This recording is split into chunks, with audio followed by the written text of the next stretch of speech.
There came a point where my boss owed me more than $8,000 of unpaid wages. Sometimes we work like 10 days in a row without getting the proper rate. I would only get $7 an hour, and he never paid me my overtime, nor taxes or benefits or insurance. The underground economy is basically the non-payment or underpayment of individuals. It can go everything from absolutely not paying them under the table, so you're skirting taxes and responsibilities, to misclassification of employees as independent contractors. There have been studies that really confirm huge numbers of workers who are just being robbed of their wages. The work that L&I has already done shows that misclassification is a huge problem in Washington State. In their last report, they said that in 3/4 of the audits that they did, they found that an employer owed money to L&I for taxes on workers' wages. I've dealt with over 25, 26 public works projects where I've seen this happen, and that's just a tiny fraction of what I think is actually going on. I see the effects on, these laborers. They work the 60, 70 hours a week, some of them, to provide for their families, and getting paid $10, $12 an hour if they even get that money. We realized that our checks or our money, all the jobs that we do for the government, prevailing wages, we always were underpaid. For some reason, they're classified as a painter, which is not. I'm not a painter. There's nothing wrong to be a painter. I used to be a painter. But the type of work that I do right now, it's not related with that. We just find out that the way they were doing that was just to be cheap with us.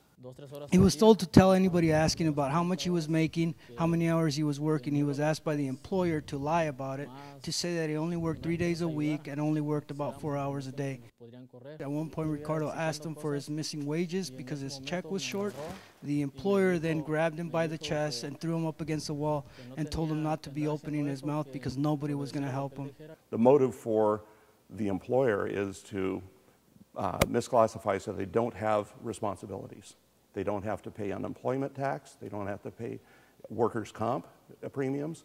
They don't have to check immigration status.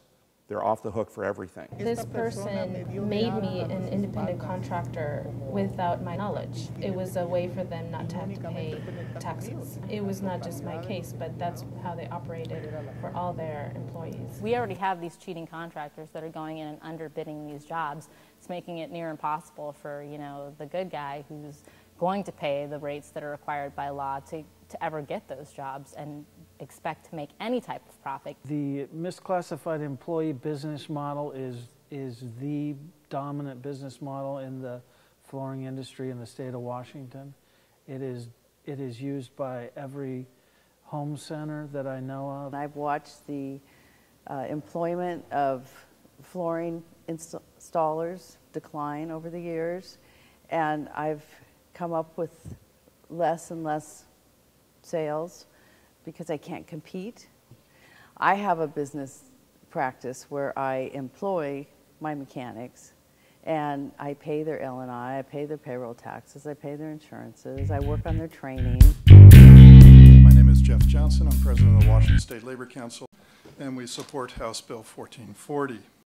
Our bill deals really strongly with misclassification and makes sure that only people who are really in business for themselves are considered independent contractors. The bill will really increase the amount of money that is being recaptured to L&I for payroll taxes, for workers' comp and unemployment insurance. So it really is kind of a win-win-win. It's also great for businesses who have to compete with the folks who are cheating now. We need to address this. Everybody, in fact, in that meeting across the board agreed that it was a problem. I want to be treated fair. I want to get paid fair. Like I said, I'm speaking for my team, for my group. He wants there to be clarity when employees are paid on these particular jobs. Put a stop to these abusive employers who know the law and know how to work around the law. I would like to see this passed and get this underground economy, out of our hair and get our state healthier.